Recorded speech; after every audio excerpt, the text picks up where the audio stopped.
नमस्कार दोस्तों, मैं बाबू बाजारी आपका स्वागत करता हूं।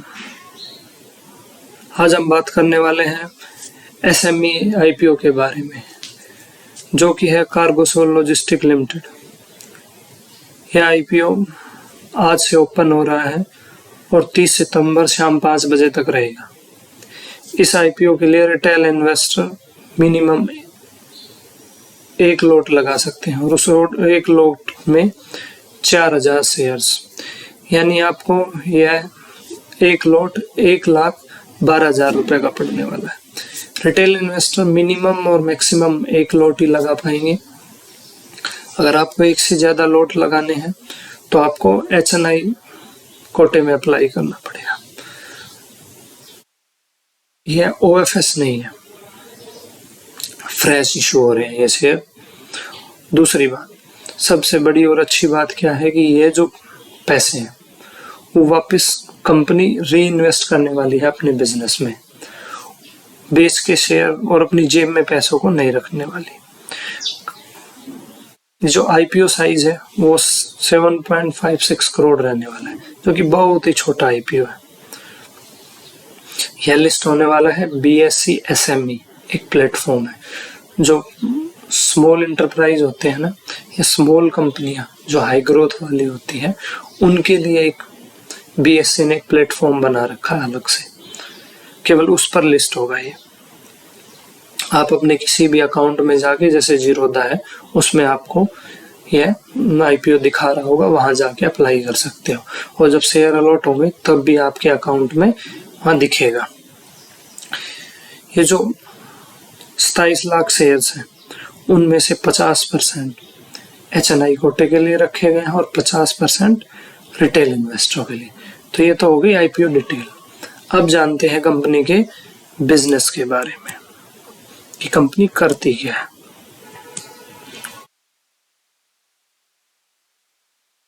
जैसा कि नाम से पता लग रहा है, एक लॉजिस्टिक कंपनी है। यह क्या करती है? जैसे बड़ी कंपनी है वीआरएल लॉजिस्टिक, डिलीवरी, गति, ऐसी बड़ी कंपनियों के लिए काम करती है। उनको कुछ शहरों में जिनमें वो पहुंचा नहीं पाती या उनकी रीच नहीं होती, ऐसी जगहों पे उनके सामान को डिलीवर करते हैं। तो ये third party logistic service provide करते हैं। खुद का लाइसेंस नहीं है इनके पास, किसी दूसरी के लाइसेंस पे काम करते हैं। अब उस सामान में ये दवाइयाँ, राशन से लेके बड़े इंजीनियरिंग आइटम भी भेजती है। उसके अलावा इनके पास थाने में एक वेयर हाउस है। उसके आसपास की जो कंपनियां हैं, अगर उनको वेयर हाउस की जरूरत है तो वो भी प्रोवाइड कराती है। यह क्या करती है? जैसे बड़ी की कोई कंपनी है, उसने कोई शिप बुक कर रखी है, उस तक को, शिपर तक कोई सामान जाना है, तो यह वो कैरियर का काम भी करती है। इसी को non vessel owning common carrier कहते हैं। शिपर तक सामान को ले जाके देना। तो ये सब बिजनेस समझ आ गया कि यह एक लॉजिस्टिक कंपनी है।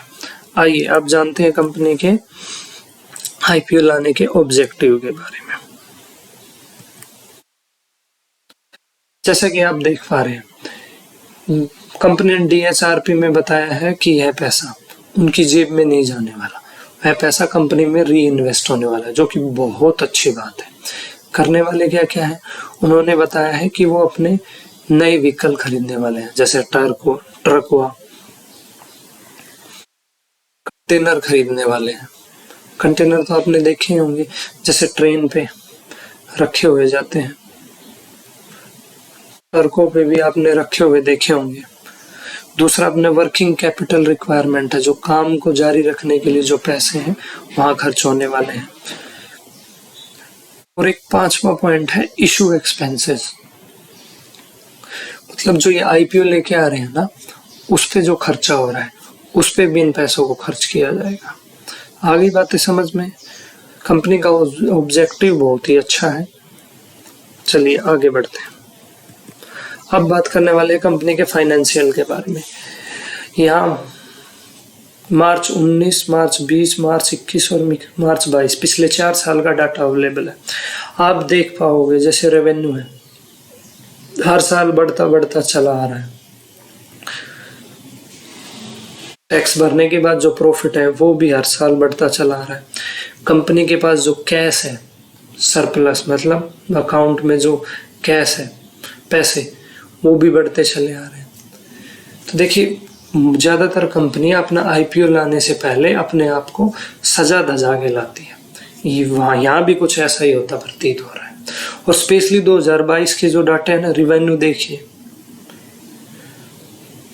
टैक्स भरने के बाद प्रॉफिट देखिए 553.76 लाख, जो कि बहुत ज़्यादा है पिछले सालों के कंपैरिजन में। सडन से इतना जंप, तो यहाँ कुछ सवाल खड़े होते हैं। कैश भी एकदम से कंपनी के पास इतना आ गया है, तो यह केवल आईपीओ आने से पहले अपनी कंपनी को सजा धजा के लाए ताकि अच्छा वैल्यूएशन मिल सके। यह जो नंबर है पता नहीं फ्यूचर में सस्टेन रहने वाले हैं या नहीं है, जो 2022 के आंकड़े, तो पता लगेगा। आइए अब आगे बढ़ते हैं, कंपनी के पॉजिटिव्स के बारे में बात करते हैं। जैसा मैं अभी आपको बता रहा था कि 2022 की अगर अर्निंग्स को देखें तो उनके हिसाब से आईपीओ एक रीजनेबल प्राइस पे आ रहा है। यहाँ लिस्टिंग गेन और लॉन्ग टर्म में भी गेन की जगह बचती है। जो अर्निंग्स है ना, वो प्राइस इन नहीं है जिस प्राइस पे आईपीओ आ रहा है। बताया था मैंने फाइनेंशियल बताते हुए कि कंपनी के पास कैश है, सरप्लस है। कंपनी के साइज के हिसाब से वो ज़्यादा ही है, लाख में है, बट वो कंपनी छोटी है तो उस हिसाब से वो ज़्यादा ही है। तो कैश है, तो इन्वेस्टर आईपीओ ला रहे हैं, वो भी पैसे कंपनी में ही लगाने वाले हैं। तो जो कैश है उन्हें भी बेचारे कहाँ यूज़ करेंगे, वो भी कंपनी में ही जाएगा, ज़्यादा चांस है। तो ये भी अच्छी बात है कंपनी के लिए। दूसरा, अभी गवर्नमेंट है ना, नेशनल लॉजिस्टिक पॉलिसी आई थी ताकि लॉजिस्टिक पे जो कॉस्ट आती है ना, उस पे खर्चा कम किया जा सके। इसके लिए गवर्नमेंट नेशनल लॉजिस्टिक पॉलिसी आई है। दूसरा, इन खर्चों को कम करने के लिए गवर्नमेंट रोड और इंफ्रा पे भी खर्चा कर रही है। तो सरकार लगी हुई है लॉजिस्टिक कंपनियों को फायदा पहुंचाने में, जिसका फायदा इस कंपनी को भी होगा।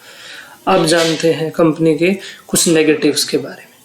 यह नेगेटिव्स हम नहीं बता रहे, मैं नहीं बता रहा, ये कंपनी ने खुद सेबी को बताया है। बीएससी को जो डीएचआरपी फाइल किया है उसमें बताया है कि हम ये फ्यूचर में इनके बिजनेस को इफेक्ट कर सकते हैं। उनमें सबसे पहली बात इन्होंने बताई है कि इनके पास कस्टम हाउस एजेंट लाइसेंस नहीं है। किसी भी सामान को एक जगह से दूसरे जगह भेजना होता है या एक के राज्य से दूसरे राज्य या एक कंट्री से दूसरे कंट्री, तो कस्टम क्लियरेंस आता है। उसके लिए इनके पास लाइसेंस नहीं है, किसी थर्ड पार्टी के ऊपर डिपेंड है। उन्हीं के लाइसेंस को यूज करते हैं, उन्हीं से के थ्रू अपना माल क्लियर करवाते हैं। तो कल को वो अपना लाइसेंस ना दे तो इनका पूरा काम एकदम से ठप हो सकता है। इनको खुद का लाइसेंस के लिए अप्लाई करना पड़ेगा उस दिन, पहली बात। अगली बात, जो प्रमोटर है और कंपनी है उन पर लीगल केस चल रहे हैं। प्रमोटर के ऊपर तो क्रिमिनल केस भी चल रहे हैं, टैक्स चोरी के केस है। तो प्रमोटर जो है वो साफ छवि वाले नहीं है, कंपनी भी नहीं है। इनका ज्यादातर रेवेन्यू जो इनके पास पैसे आ रहे हैं वो 10 से 11 क्लाइंट है, उन्हीं से आ रहे हैं। वही 10 से 11 क्लाइंट इनके रेवेन्यू का 55 से 76% आता है। कल को उनमें से 2 या 3 भी क्लाइंट चले जाते हैं तो इनके पास रेवेन्यू में काफी गिरावट हो सकती है। ये भी एक चिंता का विषय है। दूसरा, इन्होंने आईपीओ लाने के लिए जो खर्चे किए हैं ना वो ज्यादा है। जिनकी हेल्प ली है वो जो इनसे चार्ज कर रहे हैं वो बहुत ज्यादा चार्ज हुआ है। तो यह भी एक चिंता का विषय है। तो ये थे कंपनी के कुछ नेगेटिव्स। हमने पॉजिटिव्स जाने, कंपनी का बिजनेस जाना, करती क्या है। अब चलते हैं मेरे फाइनल डिसीजन की तरफ। देखिए, यह एक रीजनेबल प्राइस पे आईपीओ आ रहा है, तो यहाँ लिस्टिंग गेन की भी जगह बचती है और लॉन्ग टर्म के लिए भी। अगर आपको इस आईपीओ में अप्लाई करना है तो मेरी तरफ से आप इसको लॉन्ग टर्म प्रोस्पेक्टिव से अप्लाई कर सकते हैं। लिस्टिंग गेन का कोई भरोसा नहीं है, मिल जाए तो अच्छी बात है। दूसरा, आपको जो भी फैसला लेना हो वो आईपीओ के दूसरे दिन का सब्सक्रिप्शन देखने के बाद लेंगे तो ज़्यादा अच्छे से समझ पाएंगे। Bye bye guys.